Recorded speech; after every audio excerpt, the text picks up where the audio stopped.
Good evening, everybody. It's Ray here from Women's Football Today, and I'm joined by Eloise, who will be helping us to present the show today. How are you doing, Eloise? I'm good, thank you. How are you? I'm fantastic. I won't tell you who Eloise supports.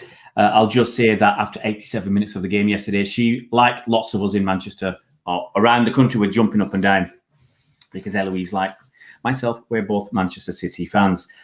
The purpose of this show, it's a talkback show. It's for you guys out there to talk about women's football, to get on live, whether it's by video or audio, and chat with us and ask us questions and get your points of views across. The idea is going to be about 20 to 30 minutes. It's the first ever one we've done like this. It's a bit of a trial, and it's up to you guys to get involved and to participate, and that will help to push the channel forward and help to make shows like this much more of a regular thing. And I'm sure other people will be doing similar things in the future as women's football grows. Okay, let's stop gassing and let's get our first guest on, and that's going to be Michelle, who's a West Ham fan. Michelle, how are you doing? Guys. How you doing, Yeah, Michelle? hiya. All right. How does it feel to be?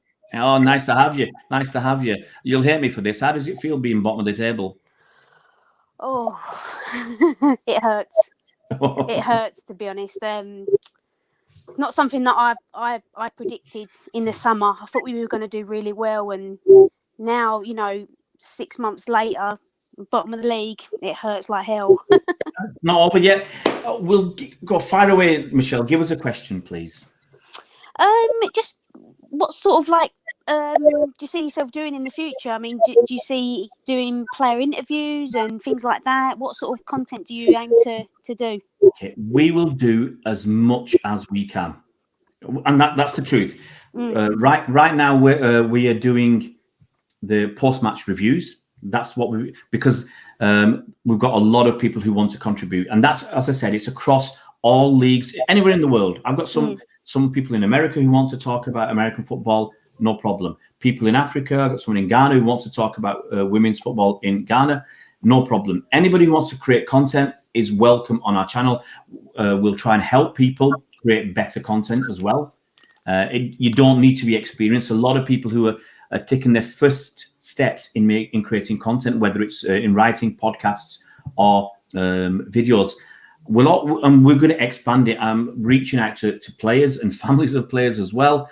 And anybody who's involved with football, whether they're a coach, current player, ex-player, a fan, like most of us, anybody can contribute if they want to contribute and then talk about whatever subject they want. I'm trying to do something on concussion at the moment and injuries to women footballers. I believe that's double the rate of men footballers or male footballers. So it's something that, it needs more research, more funding, and it needs some proper consideration. So it's anything to do with women's football. If you want to talk about it, if you want to get involved with the content creation side of things, then please, anybody can just contact us on Twitter or via email, and we'll be so happy to have you involved. And it's just simply a matter of putting out as much content as we physically can do to grow the platform and to promote the women's game. Yeah, so, fantastic. I'm hoping you'll join us in reviewing some West Ham games, either later this season or next season. Yeah, I'll definitely try. I've sort of changed my circumstances, pre-lockdown, just to sort of change my shift around so I can get to more games when we're allowed to go, and just more concentrate really on going to the women's games, because I predominantly used to go to all the men's games. But now I'm going to try and sort of turn that around, So, as I said, I've changed my circumstances to facilitate that. So, yeah, all good. Hopefully, you'll be at games next season, and hopefully you'll be sending us a few reports as well, Michelle. Yeah. Lovely to talk to you, Michelle. Have a great evening. Oh, brilliant. Yeah, no worries. Good luck with everything. I wish all you guys all really well with it all. Thanks so much. Bye now. Cheers. Ta-ra now. Bye-bye. Right, let's get Rob. Rob's got a difficult question, he reckons. Let's see. Hey, Rob, how are you doing? Nice to have you back. Yeah, very, very good to be back. And again, this is one I've been stewing over for a little while. I was asking the Chelsea W social group chat if I should ask this. And obviously, with 2 City fans, I think it's brilliant. With the form she's in at this moment in time, is Niamh Charles realistically an option to start with a Lucy Bronze for the England squad? It's great to have Rob on. But bye, Rob. See you now. You can't ask questions like that. Do you want to take that one, Eloise, whilst I simmer here? Is this just in general in the England squad coming over the next coming months? I mean, I think over this coming tournament, I think in the longer term, it's fair to say she is probably the heir apparent in the position. Yeah. But I mean, the alternative, supposed to it, the solid question is: does Hager Risa need to find a way to play them both with the form they're both in? That's a hard one. I mean, personally, I think just purely based on experience, and like Lucy Bronze is still on fire even now, I still pick her over it. But I mean, if you've got Niamh Charles on the bench, you can bring in if you need to. I mean, that's an excellent sub to have. But yeah, definitely going forward, it's sort of a bit like, do you remember when Lucy Bronze came in at the World Cup in 2015 and overtook Alex Scott? I mean, I can kind of see, I guess, as Lucy gets older, that happening. But I mean, at the moment, I'd say just to her leadership and her experience, she's pretty untouchable in that spot. Yeah, I've got some private messages coming through, and it says Lucy Bronze every day of the week. I mean, I think it'd be very interesting actually to see if you were, supposing you were looking at a way to fit them both in, what would you do and who would you move? Sort of, obviously Bronze, I presume, would probably stay in the right back. Do you move Niamh Charles forward into sort of, the wide midfield, or because I personally think with her passing ability and her ability, you could play Bronze in the midfield, and I think that's somewhere where you could play Lucy Bronze, especially with her ability to shoot, and I think that's something she does have over Niamh Charles. But I think with Charles's pace and sort of the natural width that she can offer in that form, considering that's something England really do like to use, it's something that's sort of an interesting. So yeah, who would you move about if you had to accommodate them both into a team? It was really interesting actually. Yesterday, Lucy Bronze did move up into midfield when we were desperate. Well, when Manchester City, I'm supposed to be neutral here. When Manchester City were looking for that decisive first goal against Reading, and so she moved into midfield, and that's a possibility to if you really want to play them both. But I mean, Niamh Charles is 21 years old. She's got a good 10 or maybe even 15 years ahead of her. Yeah. Right now, I think she can just bide her time. Lucy Bronze is by now in her mid to late 20s, so. She's 28. 28, yeah. So, it may be Lucy's probably got a good few years in her still in her. It's a really tough puzzle, tough nut to crack. And it's great for the whoever the England manager is going to be in the future to have that really tough problem of having Lucy Bronze, who's recently been voted the best player in the world, and Niamh Charles, who's probably one of the best young players in the world as well. So it's a great problem for England to have going forwards. Rob, many thanks for joining us tonight. Thanks for your question. And it tickled us a little bit there, mate. Thank you. I look forward to it again. I'm sure catching up after the big game in a few weeks' time. Yeah, thank you so much. Well, let's see you guys. See you. Thank you. Thanks. Now, who should we bring in? We are going to bring in John. Let's see if John's there. John is a Sheffield United fan. Are you there, John? I am indeed. How are you? Very, very good. John did his first review for us today. Very, very good too for a 1-1 draw between Durham and Sheffield United. John, what's your question for Eloise and myself? So obviously over the last couple of weeks it's come to light of the Sky Sports deal, and I'm just wondering what people's opinions are. How good is that going to be for the game, particularly the Super League? But at the same time, what's that going to be like for the rest of the tiers in the women's game? I'll let you handle that one, Eloise. I think it's going to be excellent. I can't wait. I mean, they haven't. It's only going to cover. Is it only going to cover League One? It's the Super League and Championship. Yeah. I think it'll be phenomenal. I mean, personally, I'm a little bit. The only thing, I don't have Sky, so I'm partly a bit gutted how I'm going to overcome that. But just in general, I think it's the biggest deal ever. And I mean, just even the timings of the matches, they're right in with your weekend football, so everyone's going to be able to see it. And now there's no excuse for it not to be watched, whereas before it felt like it was a bit awkward to watch it because you either have to get it up on your laptop or whatever, but now there's no excuse for people not to be watching it, so I can't see why people won't.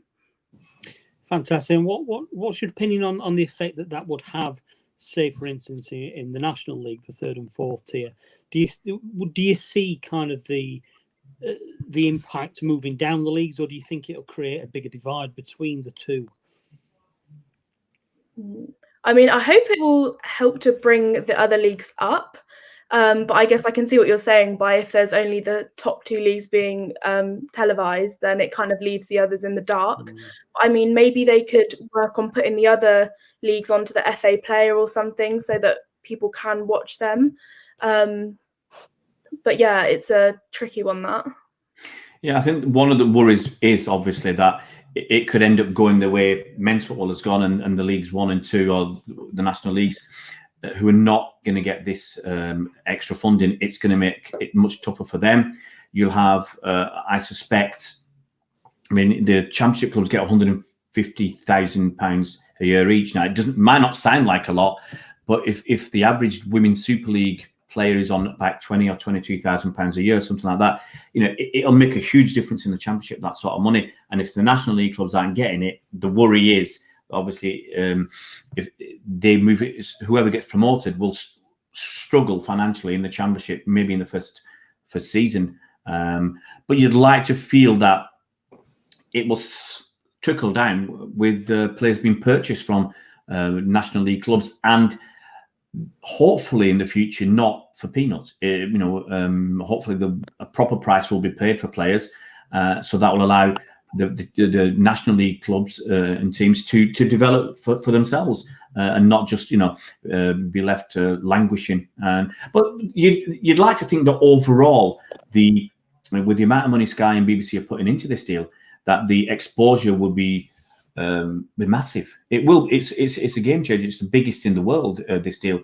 And so I think that investment Sky will be putting, and the BBC will now suddenly put on lots of new shows. So it will attract, I think, a lot more people to the game. And you'd like to think in the next 5 or 6 years, more girls and young women will look at it and say, yeah, I can actually make something, a career in the women's game. And hopefully there will be some trickle down. And then in the future, you'll get more sponsorship at the lower level as well. So hopefully it'll cause a spread, a ripple effect eventually. But it might take 10 years to do that. But let's hope it happens. Yeah, fantastic. Thanks for your opinions on that, guys. Thanks a lot, John. Thanks for your comments. And hopefully you keep sending us those videos about Sheffield United. I know there's not many games to go this season, but we absolutely love them. Fantastic. Well, thanks ever so much. Thank you. Thanks, John. Take care.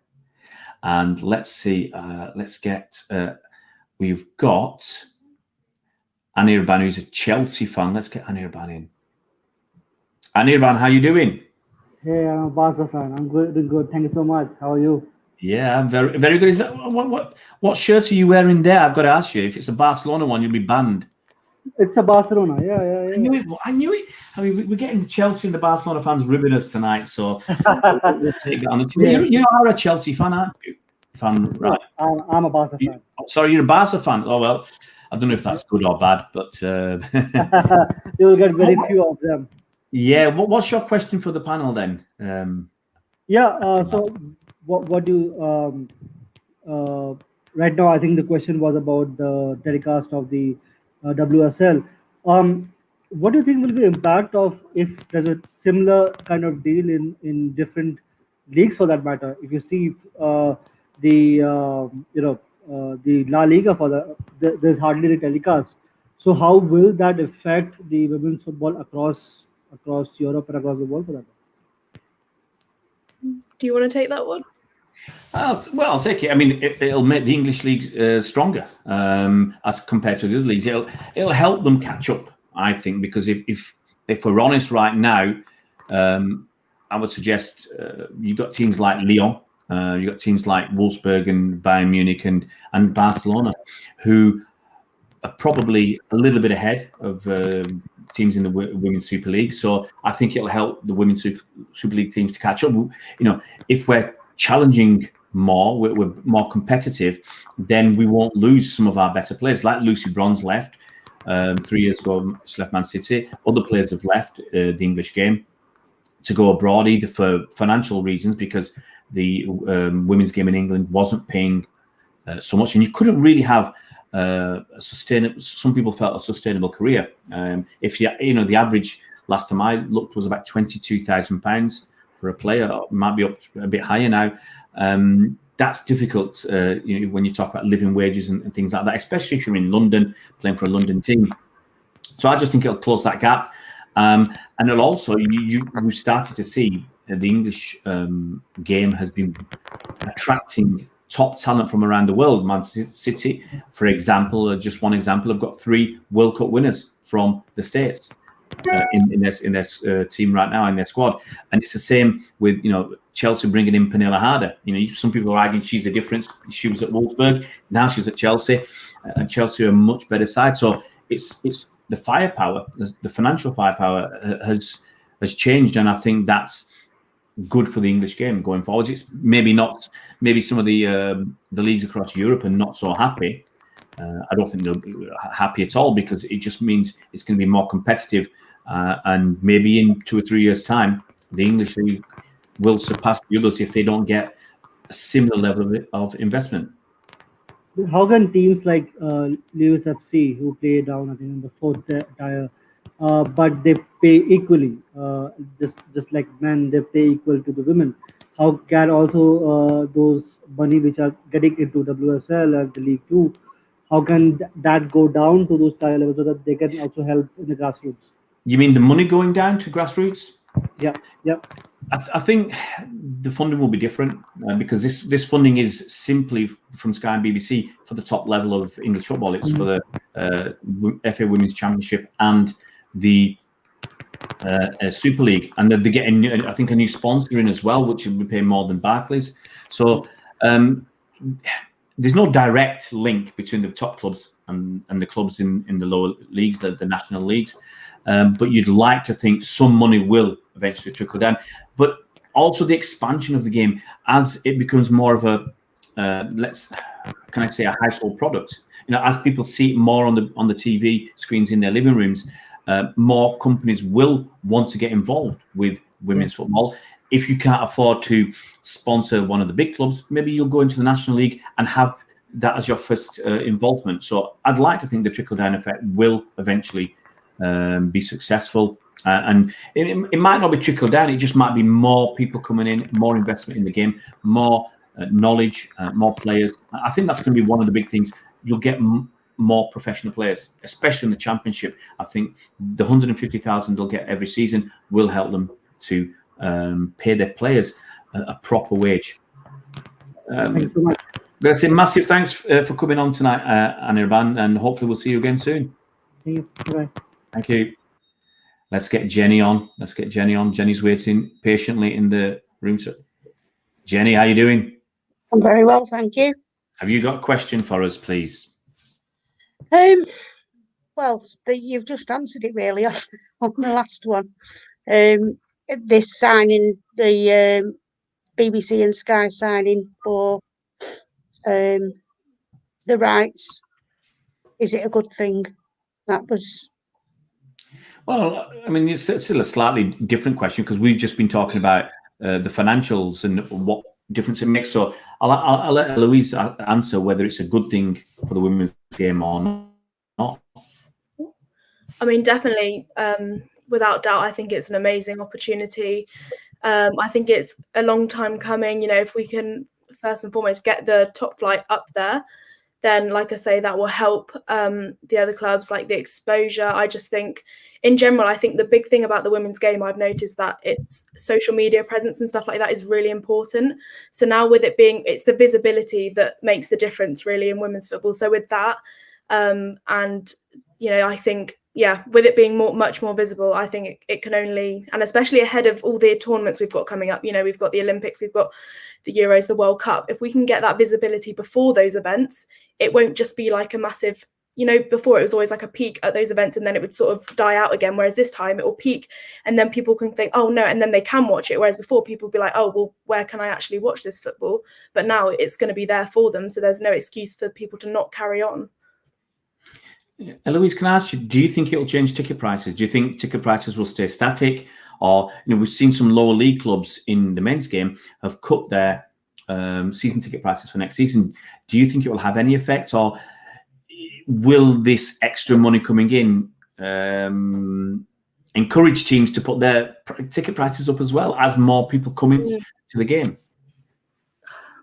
That's a difficult one. I mean, if they're playing in the same stadiums for the meantime, I would hope that they would not put them up, because also it's what appeals to a women's game often is that it's a very much a family feel. You know, the tickets are very affordable.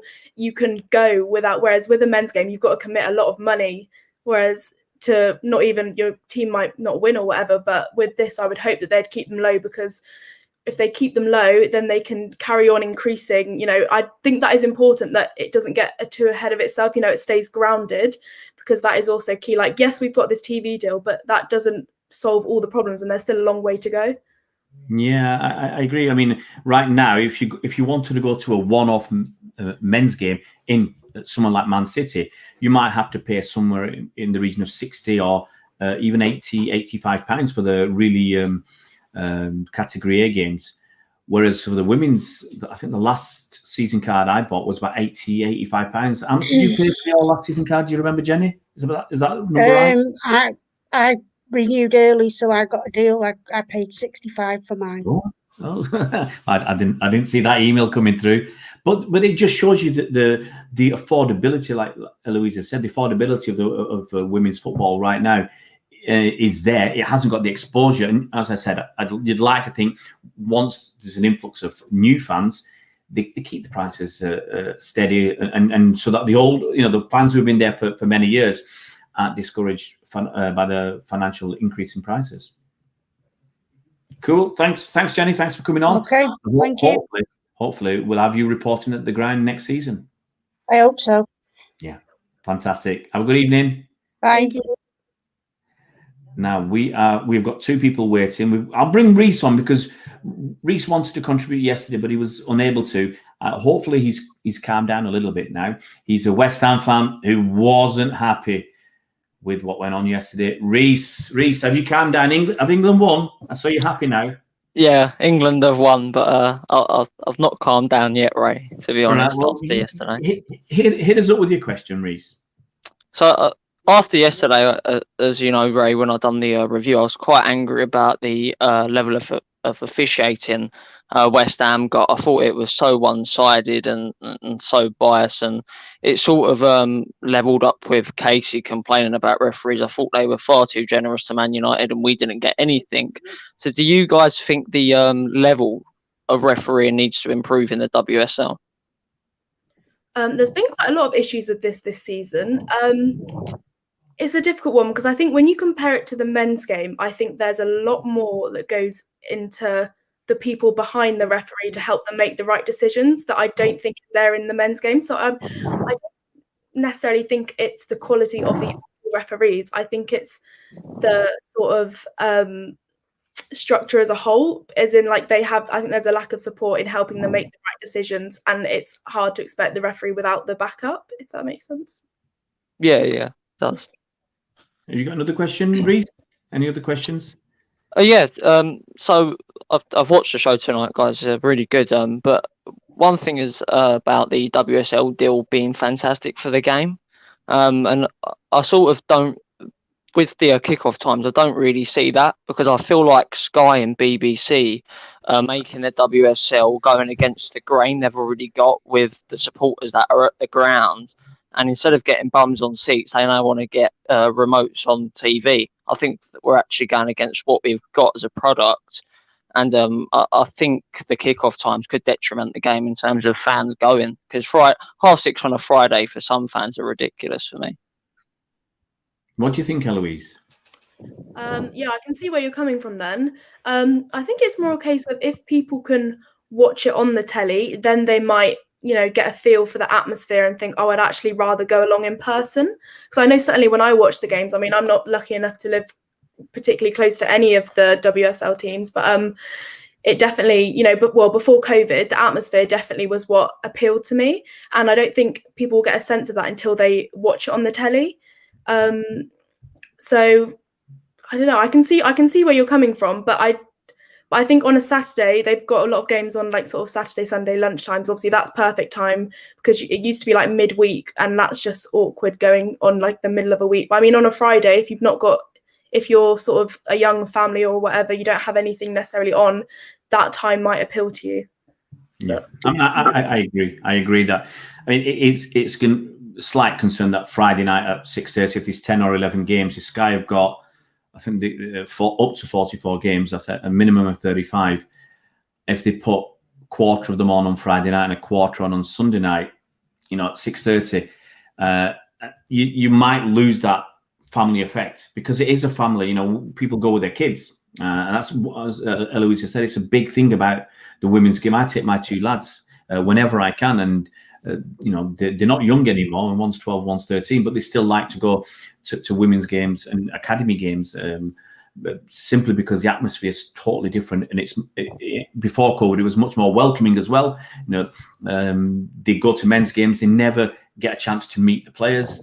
The women's games, the women are so involved with the fans, and you know, if you want a selfie, you get a selfie, and all sorts. So it's really good, and I don't want them to miss out on that because of these kickoff times. And you'd like to think they're going to try and, you know, maybe have some derbies or at least local games to the London teams playing as much as possible on a Friday or a Sunday, rather than, you know, Manchester City coming down to play Spurs on a Sunday night at 6:30. We've seen from the things like the FA Cup or Carabao Cup, when you put that on a Sunday evening, you know, you don't sell out because fans don't want to, you know, get home at 3 o'clock in the morning on what would be a school night. Reese, thanks so much for coming on today, mate. And hopefully we'll see you again reporting on West Ham women. Thanks, guys. Thanks for having me. Yeah. We've got one more person waiting in the studio. I'm just going to read a couple of comments before I bring Big Mac back. Craig, he said it's talking about referees. It's not professional, so it shouldn't surprise anyone that it's not up to standard. And Jenny talking about the 6:30 kickoff. That 6:30 is going to stop people who work, especially to away games down south. Yeah, I think that's a big problem. We're going to bring in Peter. Big Mac is back. Right, you're right. Big Mac is back. Peter, so what have you got for us? What question have you got for us? Well, I think you sort of touched on it in the last comment, to be honest with you. But one thing that I wouldn't say concerns me, but something that's been on my mind ever since we've seen about this Sky deal is about not just the change in times, it's the potential with growth. What I don't want to see is for us to lose the identity of what the women's game is in terms of what the supporters have. Because like you've rightly said in the last, you know, with the last caller, you know, that family atmosphere is so important, and it's so huge for, you know, the connection that people have with the players. So what my question is it worth the trade-off to bring in more money and more fans if the trade-off means that it becomes a bit more like the men's game in terms of, you know, the ability to talk to the players, and also the potential for more of an atmosphere, more of a, you know, a sort of derby day atmosphere that could creep in. Do you want to take that, Louise? Yeah, no, I understand what you're saying. That, I mean, I think personally, while the games are still in, you know, these small stadiums, I think they'll be able to keep the very much like the family atmosphere and the meeting the players after the games. But I mean, I think a lot of the players are aware. You know, I've watched a lot of interviews about the fact that they need to stay grounded from where they're coming from, and I think the players themselves are so grateful and, you know, just want to do what they can for the women's game, that they're very much happy to still talk to the fans. And I mean, especially after what's happened with COVID, I think they'll be so excited to get out there and connect with people again. But it's a fine line, I think, between, you know, becoming, the thing is, I don't think it can ever become too big. But no, I can see what you're saying, but I'm not sure what else I think on that one. Yeah, let's just hope that the money coming into the game, everything goes forward in a positive way. You know, and the truth is I've got a comment here, private comments, that the game will only grow with investment. And so, you know, it's a double-edged sword. You will take a risk of bringing some elements into the game that you might not like. You know, a bit more, as some people have said, the men's fans, that kind of attitude. We've seen some of that slip into the game. Sadly, with the abuse of the women players, we had it with Alex Greenwood when she signed for City. You know, that was disgraceful. The abuse that was thrown at her. We've seen it with the racist abuse at some of the female players as well. It's just totally uncalled for. So you will see some of the negative things. I think that's inevitable. But I suppose it's on us as fans, isn't it, to call it out if we see it, and to really sort of hammer home. Like I'm fortunate. I go home and away with the men's team and the women's. You know, I go to watch the women as well. Well, under normal circumstances. And there's a lot of the the people who go on my coach to the men's matches now want to start going to the women's matches because we've moved to Walton Hall Park, because it's actually in Liverpool now, so it's easier for us to actually get there. But for example, anyone who comes with me and who's a friend of mine will be told in no uncertain terms of how they should behave. And I just think it's on us fans and people in general just to be aware of just to be a bit aware of what's acceptable. And certainly not anything to do with being abusive in any way, shape or form. In particular, racism has no place whatsoever.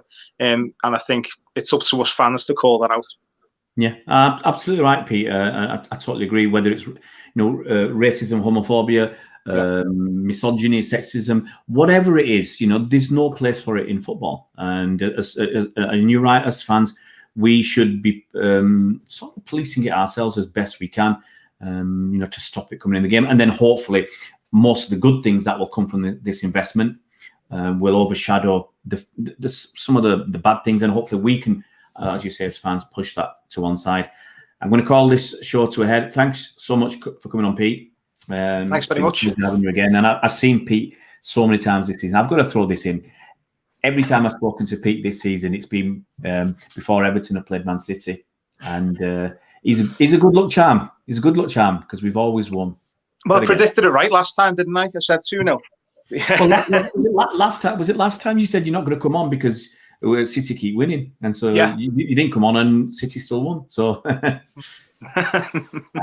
but no, Pete's one of the good guys, and hopefully we'll have a lot more Everton stuff next season.